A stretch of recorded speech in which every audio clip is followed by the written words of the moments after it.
Hey, welcome, friends, family. Super excited to be here with you with this Motivate with Elevate series as we continue to go through how to win friends and influence people. How to win friends and influence people. I'm really excited to be going through this with Mr. KC. He has come from a background of education and also coaching tennis. KC was my tennis coach for a long time.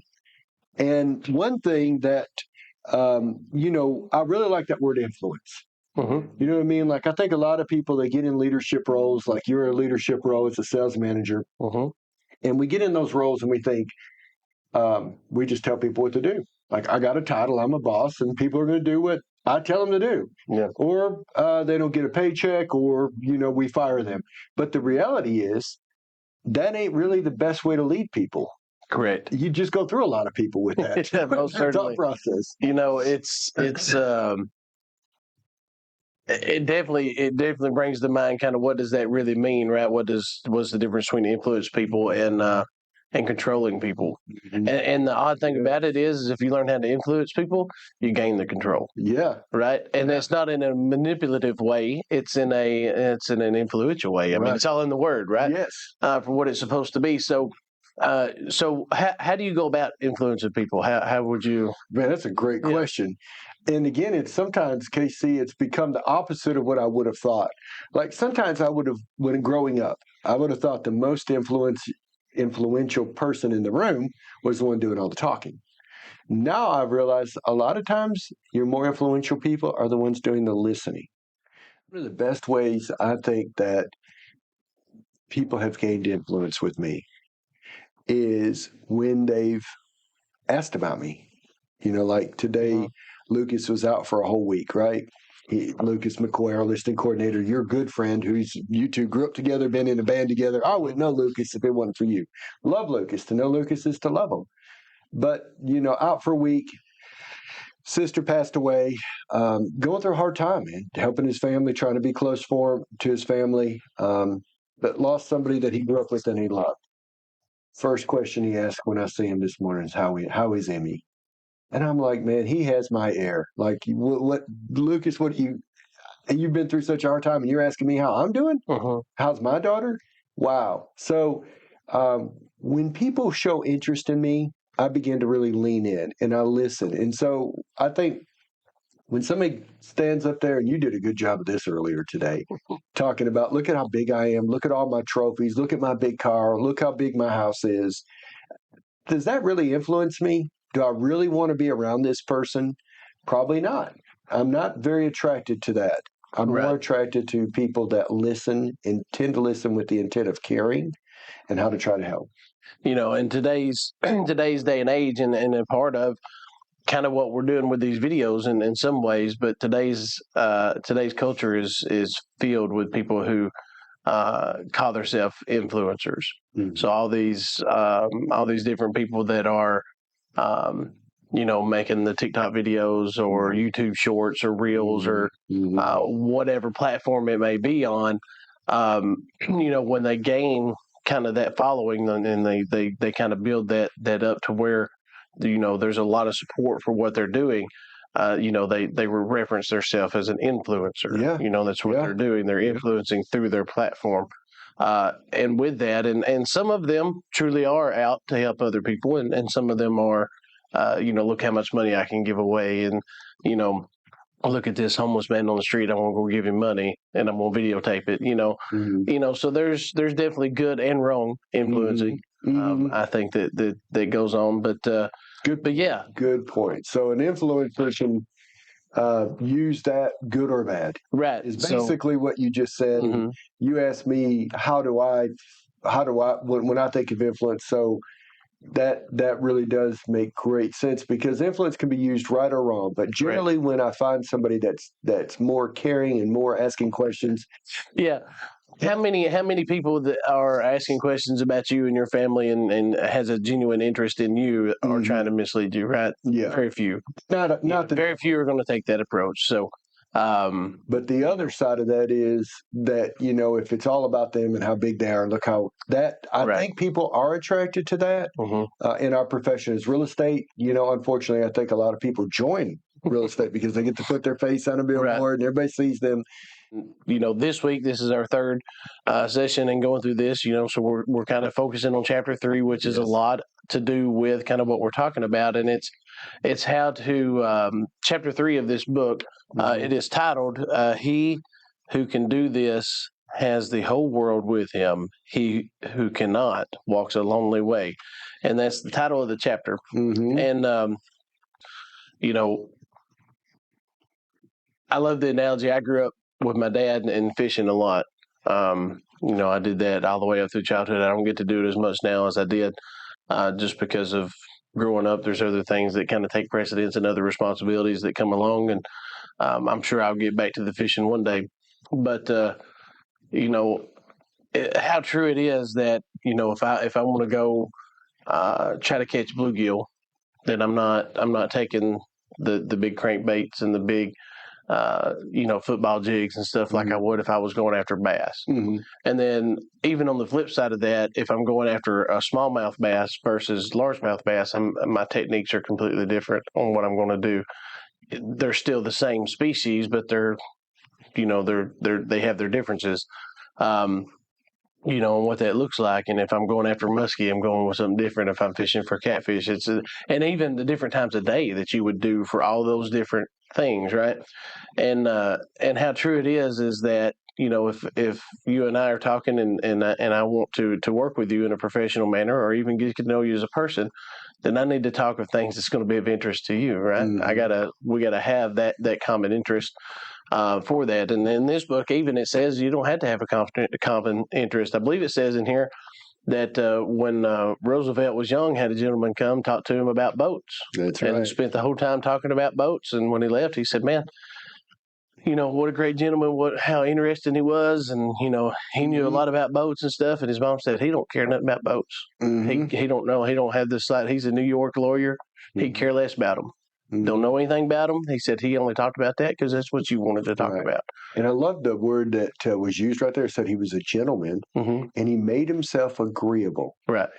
So a gentleman doesn't have to one-up or show you how much they know, and they generally try to make themselves agreeable. So it's not about, look how big I am or look how much I know. Right. It's more about how can we get along. So, again, it's a practice that we can learn. And to go back to your first question, I think this answers it. Influence, right? How do we influence people? What does it mean to influence somebody? And you've kind of given your take on that, and I would have to 100% agree. And I think it takes a great deal of humility for that. A very prideful, egotistical person is not going to be able to do that. It's going to be very difficult. I think it comes with maturity. I think it comes with I would have to say responsibility. I think people that don't accept responsibility are not going to be capable of this either. And as humans, it's not natural, right? Our flesh, our human nature, it's not natural to want to put me aside to help others. Fortunately, in this world, there are people that naturally do that. And they usually wind up, as teachers or nurses or something of that field, most of the time, helping others. So but the majority of people are not that way. No. That's just that's not normal. And it takes learning, understanding, and growing to get through that. So again, humbleness goes a long way. And how to influence people. It's right there in the title of the book. Yeah. Wins friends and influence people. I read this, Casey, and I thought this was really interesting. This is a little story about Henry Ford. He said, here's one of the best bits of advice ever given about the fine art of human relationships. If there is any one secret to success, said Henry Ford, it lies in the ability to get the other person's point of view and see things from that person's angle, right, as well as from your own. That is so good, I want to repeat it. And he goes on to repeat it. And he goes on to say this is so simple, so obvious, that anyone ought to see the truth of it at a glance, yet 90% of the people on this earth ignore it 90% of the time. This little nugget of finding interest in other people and then applying it. Henry Ford obviously was extremely successful. But he said that people don't use this. It's so common, but so many people don't. Yeah. Out of all your jobs, you've had a lot. Which ones kind of stand out to you that you worked for where they actually took interest in you, where they asked you questions, where it wasn't just about you show up and you do for me? Working for the zip line up in Fall Creek Falls. I had two jobs in Fall Creek Falls. One working for the actual state park at the boat dock, and then I had left there, and there was a company came in and had built a zip line in Fall Creek Falls, and it was a private company. Again, kind of like Barnes & Noble and Tech, this was a private company in the state park. And so I started working for them when the zip line opened up, when it first actually helped kind of build some of it up there, and was on the first crew when it first opened up, getting all that moving with them. And they're great people. Kim and Don. Stock awesome. Is their name. They live down in kind of the Sequatchie area, Dunlap. Travel around, still do zipline stuff, do a lot of stuff. Don is a singer-songwriter as well, so I had the music connection with him. He's actually he's got a studio down there at his house that he's invited me to, and we've done some recording and stuff down there with him, and they're just great people. And they did that. And I remember, Kim kind of pulling me out to the side saying, "Hey, this is what we need to do. How you doing? How's the wife? I didn't have kids at the time. How's everything going?" And they knew that I was actively looking for a teaching job. This was before I started that. And then when I got the call back for getting hired at the school, and they knew I was going for the interview and all that stuff. They're just for you. I mean, great people. And I continued working for them even after getting my teaching job. There you go. For a little while, as I could. Yep. Kind of spot fill weekends or something like that. They had influence on you, and you wanted to go to work there, and you wanted to do a good job for them. If I had to guess. I mean, they were long days, don't get me wrong, and they were hot days. Oh, yeah. But I felt like I still feel like they genuinely cared. We went to, like Halloween parties and stuff down at their house. They'd invite us down. They're just great people. Still talk to them. I just talked to Kim not long ago. They're on my call rotation for awesome, my COI list. So that's awesome. Still talking to them. And so they showed interest in you, and they took time to get to know you. It wasn't like an employee boss relationship. It was more like there was kind of a bit of a friendship being bonded there. I think the best word to say is they were genuine. Yeah. They were genuine. And I think that's how you tell the difference. I mean, I think everybody's been in those relationships, boss, employee, or supervisor, or whatever you want to fill the role in, that you feel like the relationship's fake. You feel like it's very materialistic, I guess. Would be the word. It just doesn't feel genuine. For me to take an interest in you, I had to be genuine about it. I can't fake wanting to have an interest in you and your life and your family and get to know you, because if I try to fake it, it's going to come across that you're going to figure that out. I think most people can figure that out pretty quickly. So, Casey, just to kind of thank you for taking time and sharing, and yeah, you're right. I think some people have a meter they can read that when somebody's being ingenuine, and I don't know that everybody can, but I'm certain you can. But some people get fooled by or even manipulated into situations, and we've seen that too many times. Right. Divorces and. But let me ask you this: have you ever seen? Okay, and I might ask, but I might go ahead and just tell myself a little bit here.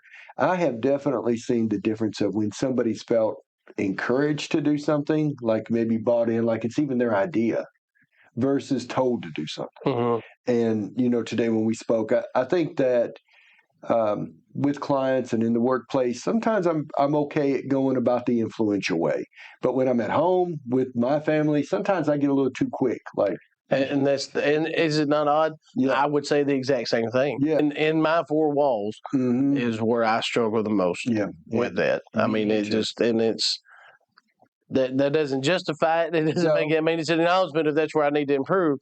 And it's funny, isn't it, that in those closer relationships, you tend to be farther away from these concepts. Right. It's like it's so true. And sometimes I think it's a lack of patience on my part. Like I just want to get the result I want with my children or with my wife, who I know's already been busy moving mountains all day, doing great work. But then we get home and sometimes I've become a little more autocratic and just say, just do this. And even with our children, a lot of times I do it. It's like, well, why, Dad? Well, because I said, Yeah. And it's like they're little humans. They're 13 and 11. Yeah. They need some of my energy and some of my time and some of that persuasiveness. But it's like I want to shortcut that sometimes. I don't know why it seems like the closer the relationship, the harder that is. I have a guess. My guess is the expectations. I think as father-son relationship, father-daughter relationship, husband-wife relationship, you have these expectations of you know what I expect. You know you know where that bar is, and clearly we're not there, so I don't understand why we're having this issue. Right? So it's again and then like when you're meeting somebody new or you're meeting with a coworker, maybe those expectations quite aren't there yet, or maybe you haven't established those expectations yet, so you have a lot more grace in that. Wow. In that area. Maybe that's why it's easier for us to do it outside of those four walls, is, we have these preconceived expectations of, kind of what we want our sons and daughters to be and do, and how we want them to act and person we want them to become. And, when we see actions that don't align with that, maybe our fuse goes off a little bit because we feel like you ought to know that, We've talked about that several times, my point of view growing up, from some of that. And, so I got to be very careful and mindful as I'm sitting here talking now, even realizing that maybe that's where that stems from, is having that expectation and doing that. So go back to the root is kind of what you just said. Like, so for sure, me and you both been probably forced into doing things we didn't want. Oh, sure. And I'm sure everybody has. Yeah. And, but we didn't have the heart in. Yeah. The care wasn't there. Yeah. And if that person, and then usually you have to redo it. And if that happened long enough, me or you'd leave. Like, we are not going to stay in a position where we feel we're being forced to do things all the time. Right. We're adults. And you are very confident. You could find work anywhere. But at the end of the day, as a leader, sometimes we have to be aware of when we're doing that. Maybe just do what you just did. Go back to a root where you had high expectations on you from your folks. Obviously, to me, you're one of the most intelligent people I've ever met. You learned super quick. Like, how long did it take you to get your real estate license? 14 days. 14 days. And that's just unheard of. Yeah. Well, 14 days to get through like the courses. I think the actual license was more like 20 something, but that's because I had to wait on the state to process. So when you set your mind to a thing, you do it. That's just who you are, and you do it pretty quickly. Obviously, y'all could see me and KC could sit here and go on forever. I love visiting and learning with KC. Thank you, man, for coming in and sharing. And we're going to continue on this. Our challenge to you this week, and again, we do these live. Like, we don't sit down and say, "Hey, what are we going to talk about?" No. We just say, "Let's go over chapter 3." It's genuine, very genuine, very authentic. We're not doing take 2, take 3s even. This is just me and KC. That's it. So, but I felt like today, as we went through this, our challenge to you is pay attention to maybe what we've seen is maybe a fault of ours at times. Not being influential enough and being maybe a little pushy, or because I said, with our spouses, with our children, and learning how to apply this at home can make life so much easier there and everywhere else you go. So if you catch yourself doing that this week, not using the influence, but just going too direct, just pay attention to it. And, obviously KC went back to maybe a root of where that comes from, but no matter what, when we catch ourselves doing it, it's okay to go back and apologize. I've got stories where I went back and said, "Lindsay, I'm so sorry. I know I spoke, too harshly. I didn't take into consideration everything that you had going on. and I was really just being a baby. So throughout my passing, and so when we do that, the very least we can do is own it. And so if you've done that, own it, and see how that begins to restore, and try to go back to that influential platform, and not the dictator platform, not the controller, but the influencer. Guys, thank you very much. Hope you all have a great week.